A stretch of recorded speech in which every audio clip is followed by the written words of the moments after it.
ನಮಸ್ಕಾರ ವೀಕ್ಷಕರೇ, ನೀವು ನೋಡ್ತಿದ್ದೀರಾ ಸಂಪಾದಕ ಯೂಟ್ಯೂಬ್ ಚಾನಲ್. ನಾನು ಸಂಕೇತ್. ಲೋಕಸಭಾ ಚುನಾವಣೆಯ ಹೊಸ್ತಿಲಲ್ಲಿ ನಿಂತು ಕೇಂದ್ರ ಸರ್ಕಾರ ಪ್ರಚಾರ ವೈಭವದೊಂದಿಗೆ ನಡೆಸ್ತಾ ಇರುವಂತಹ ರೋಜ್ಗಾರ್ ಮೇಳ ಹಲವಾರು ಬಗೆಯ ಚರ್ಚೆಗಳಿಗೆ ಕಾರಣ ಆಗ್ತಿದೆ. ಪ್ರಧಾನಿ ನರೇಂದ್ರ ಮೋದಿಯವರು ವಿಡಿಯೋ ಕಾನ್ಫರೆನ್ಸ್ ಮೂಲಕ ಸುಮಾರು 1 ಲಕ್ಷಕ್ಕೂ ಹೆಚ್ಚಿನ ಮಂದಿಗೆ ನೇಮಕಾತಿ ಪತ್ರಗಳನ್ನ ವಿತರಣೆ ಮಾಡಿದ್ದಾರೆ. ಇದೇ ರೀತಿ ಇನ್ನು 47 ಕಡೆಗಳಲ್ಲಿ ರೋಜ್ಗಾರ್ ಮೇಳಗಳನ್ನು ನಡೆಸಲಾಗುತ್ತೆ ಅಂತ ಘೋಷಣೆ ಕೂಡ ಮಾಡಿದ್ದಾರೆ.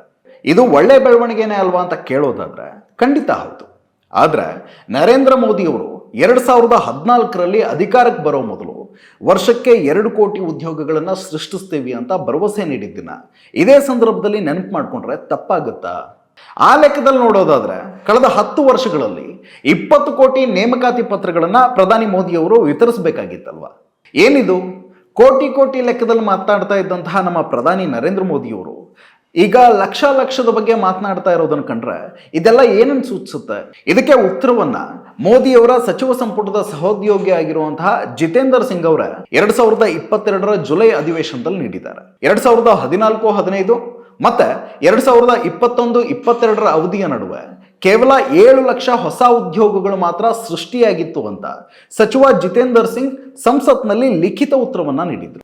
ದುಡಿಯೋ ಸಾಮರ್ಥ್ಯ, ಕೌಶಲ್ಯ, ಅರ್ಹತೆ ಇರೋ ಯುವಜನರಿಗೆ ಉದ್ಯೋಗ ಕೊಡಬೇಕಾಗಿರೋದು ಅನಿವಾರ್ಯ ಮಾತ್ರ ಅಲ್ಲ, ಅದು ಒಂದು ಸರ್ಕಾರದ ಜವಾಬ್ದಾರಿ ಕೂಡ ಹೌದು.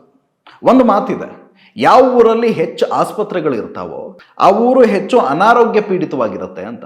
ಅಂದ್ರೆ ರೋಗಿಗಳು ಹೆಚ್ಚಾಗಿರೋ ಕಡೆನಲ್ಲೇ ಆಸ್ಪತ್ರೆಗಳನ್ನ ತೆರೆದು ಲಾಭ ಮಾಡ್ಕೊಳ್ಳಲಾಗುತ್ತೆ. ಅದೇ ನಿಯಮವನ್ನ ಇಲ್ಲಿಗೆ ಅಪ್ಲೈ ಮಾಡೋದಾದ್ರೆ ನಿರುದ್ಯೋಗದ ಪ್ರಮಾಣ ಹೆಚ್ಚಾಗಿರೋದ್ರಿಂದಲೇ ಸರ್ಕಾರ ರೋಜ್ಗಾರ್ ಮೇಳಗಳನ್ನ ನಡೆಸ್ತಾ ಇದೆ ಅನ್ನೋದು ಸ್ಪಷ್ಟವಾಗುತ್ತೆ.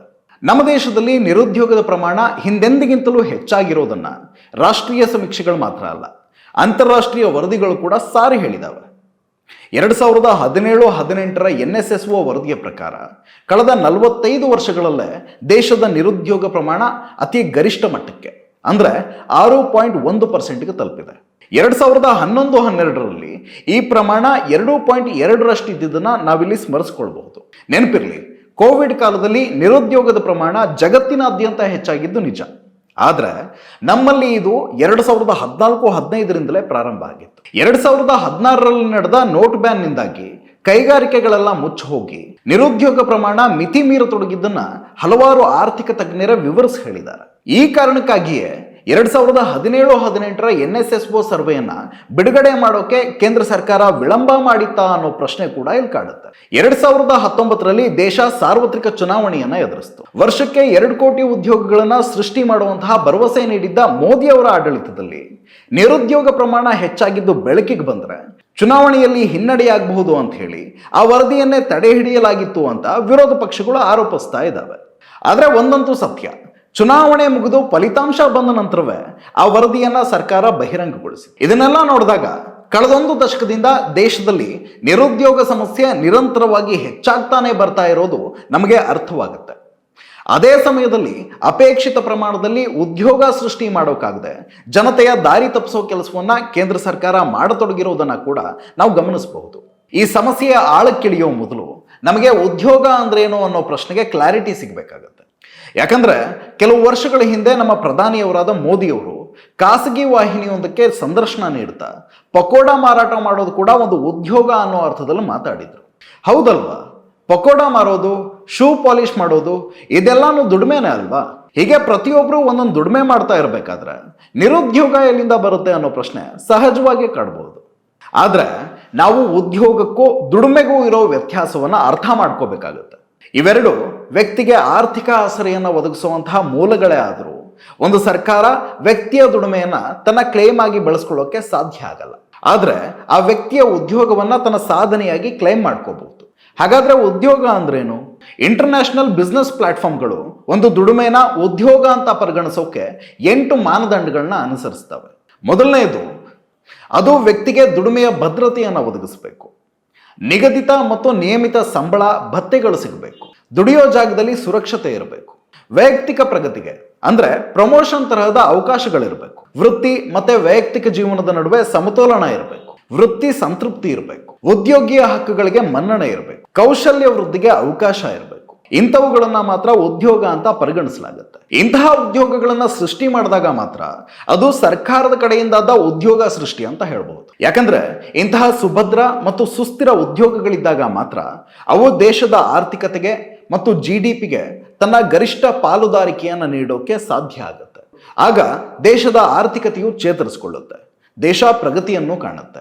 ಇಂತಹ ಉದ್ಯೋಗ ಸೃಷ್ಟಿನಲ್ಲಿ ನಮ್ಮ ದೇಶದ ಇತ್ತೀಚಿನ ಸಾಧನೆ ಹೇಗಿದೆ ಅಂತ ನೋಡೋಕೆ ಹೋದ್ರೆ ನಿರಾಶೆ ಮೂಡುತ್ತೆ. ಇತ್ತೀಚೆಗೆ ಇಂಟರ್ನ್ಯಾಷನಲ್ ಲೇಬರ್ ಆರ್ಗನೈಸೇಷನ್ ಬಿಡುಗಡೆ ಮಾಡಿರುವಂತಹ ಪಟ್ಟಿಯನ್ನ ಪರಿಗಣಿಸುವುದಾದ್ರೆ ನಮ್ಮ ದೇಶ ನೆರೆಯ ದೇಶಗಳಾದ ಮಯನ್ಮಾರ್, ಬಾಂಗ್ಲಾದೇಶ್, ಮಾರಿಷಸ್ಗಿಂತಲೂ ಕೆಳಗಿನ ಸ್ಥಾನದಲ್ಲಿದೆ. ಬಾಂಗ್ಲಾದಲ್ಲಿ ಜನಸಂಖ್ಯೆಯ ಉದ್ಯೋಗ ಪ್ರಮಾಣ 55.7% ಇದ್ರೆ ನಮ್ಮ ದೇಶದ್ದು ಕೇವಲ 52.8% ಇದೆ.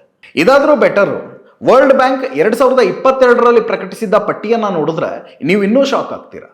ಯಾಕಂದ್ರೆ ಆ ಪಟ್ಟಿನಲ್ಲಿ ನಮ್ಮ ದೇಶ ಪಾಕಿಸ್ತಾನಕ್ಕಿಂತಲೂ ಕೆಳಗಿದೆ. ಪಾಕಿಸ್ತಾನದಲ್ಲಿ ನಿರುದ್ಯೋಗ ದರ 11.3%ಇದ್ರೆ ಬಾಂಗ್ಲಾದೇಶದಲ್ಲಿ 12.9%ಇತ್ತು. ಭೂತಾನ್ನಲ್ಲಿ 14.4%ಇದ್ರೆ ಚೀನಾದಲ್ಲಿ 13.2%ಇತ್ತು. ಆದ್ರೆ ಅದೇ ವರ್ಷ ನಮ್ಮ ಭಾರತದಲ್ಲಿ ನಿರುದ್ಯೋಗ ದರ 23.22%ಇತ್ತು. ನೆರೆಯ ರಾಷ್ಟ್ರಗಳಿಗಿಂತ ನಮ್ಮಲ್ಲೇ ನಿರುದ್ಯೋಗ ಸಮಸ್ಯೆ ಹೆಚ್ಚಿದೆ ಅನ್ನೋದು ಇದರಿಂದಾನೇ ಸಾಬೀತಾಗುತ್ತಲ್ವಾ. ಸೆಂಟರ್ ಫಾರ್ ಮಾನಿಟರಿಂಗ್ ಇಂಡಿಯನ್ ಎಕಾನಮಿಯ ವರದಿಯ ಪ್ರಕಾರ ದೇಶದ ನಿರುದ್ಯೋಗ ಪ್ರಮಾಣ 2014ರಲ್ಲಿ 5.44% ಇದ್ದದ್ದು 2023ರ ಅಕ್ಟೋಬರ್ನಲ್ಲಿ 10.5%ಗೆ ತಲುಪಿದೆ. ಇನ್ನು ವಯಸ್ಸಿನ ಆಧಾರದಲ್ಲಿ ನೋಡೋದಾದ್ರೆ 20ರಿಂದ 24ರ ವಯೋಮಾನದವರು 43.65%ನಷ್ಟು ನಿರುದ್ಯೋಗಿಗಳಿದ್ರೆ 25ರಿಂದ 29ರ ವಯೋಮಾನದವರಲ್ಲಿ 14.33%ನಷ್ಟು ಮತ್ತೆ 30ರಿಂದ 34ರ ವಯೋಮಾನದವರಲ್ಲಿ 2.49%ನಷ್ಟು ನಿರುದ್ಯೋಗಿಗಳಿದ್ದಾರೆ. ದೇಶದ ನಿರುದ್ಯೋಗ ಮಟ್ಟವನ್ನ ಅಳತೆ ಮಾಡೋಕೆ ಕೇಂದ್ರ ಸರ್ಕಾರವೇ ಪ್ರತಿ 3 ತಿಂಗಳಿಗೊಮ್ಮೆ ಪೀರಿಯಾಡಿಕ್ ಲೇಬರ್ ಫೋರ್ಸ್ ಸರ್ವೆಯನ್ನ ನಡೆಸುತ್ತೆ.